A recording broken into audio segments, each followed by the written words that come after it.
Trading in Texas Hold'em. There's a lesson here. I did find a Texas Hold'em app on my iPhone not too long ago, and I've been jacking around on it, playing it a little bit. And the more I play, the more I realize the similarities with trading stocks, at least the psychological similarities. Now, I've had no problem on that app building up my account as long as I'm methodical and defensive, okay? However, it takes just one hand of saying F it and going all in, and the money can be gone. I'll be building up my account. All of a sudden, somebody will go in all in before the flop even, and I might have a high pair, and you know that the best they can have is 2 aces, right? And so I found myself going, okay, I'll take you on, and I'll go all in too, even though I know it's not worth that large of a bet because anything can happen on the flop. And I've been wiped out. Of course, it's not real money. It's so who cares, right? But I've had that more than one time, and I find if I just let these guys go all in before the flop and I just fold, right, and wait for that stop, wait for the right opportunities to where the odds are in my favor, I certainly build up my account really well. It just takes one effort hand to going all in, and your money's gone just like that. Does that sound familiar to any traders out there? You can be building up your account steady. You might have a nice methodical method. You might belong to a chat room like ours where there's good calls, low risk setups, and a lot of real-time great alerts.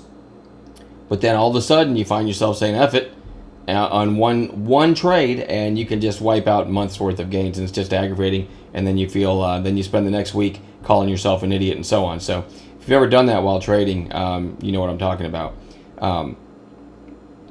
And when you do go in too big on something, you get, it's possible that you get that paralysis where you can't kill it, right? Because you're down big already in 5 minutes, and you say, I got to wait for it to come back a little bit. You all know what I'm talking about. If you traded any length of time, we've all been there. So what can we learn from Texas Hold'em? Always think defense first. Always.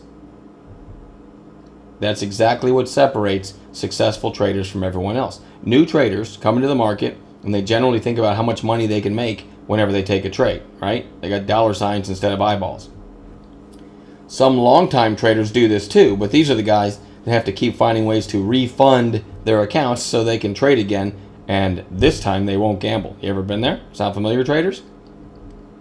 Trading really isn't that difficult. You need to get familiar with low-risk setups that offer nice rewards, learn how to find them in real time, choose correct position size, and then let the trade either work in your favor or stop out. As long as that one comment there, position size, is correct, you're never going all in. You're never having that F it syndrome, and the losses will be negligible. Once you learn to do this, there's only one last battle to win: overcoming the F it syndrome.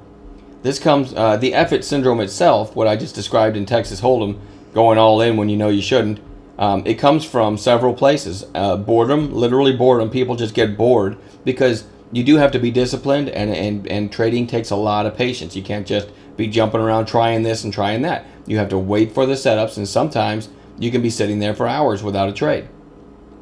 So people do get bored, and then the F it syndrome kicks up. Greed, of course, right? I want to make it big. I want to become rich quick. Greed will get you every time. Laziness, again, back to kind of ties in with boredom. You get tired of waiting for the right setups, and you just want to get it over with, either one way or the other. And also people that have that nasty inner gambler, that'll get you every time. Once you tackle those demons and resolve to make trading a steady, well, what you need to do, I should say, is tackle all those demons and resolve to make trading a steady income source for the rest of your life. And this can only be done with a defense first mindset. Our chat room focus is always on low risk setups and defense first, and we'll be happy to help you with this at GreatStockPicks.com.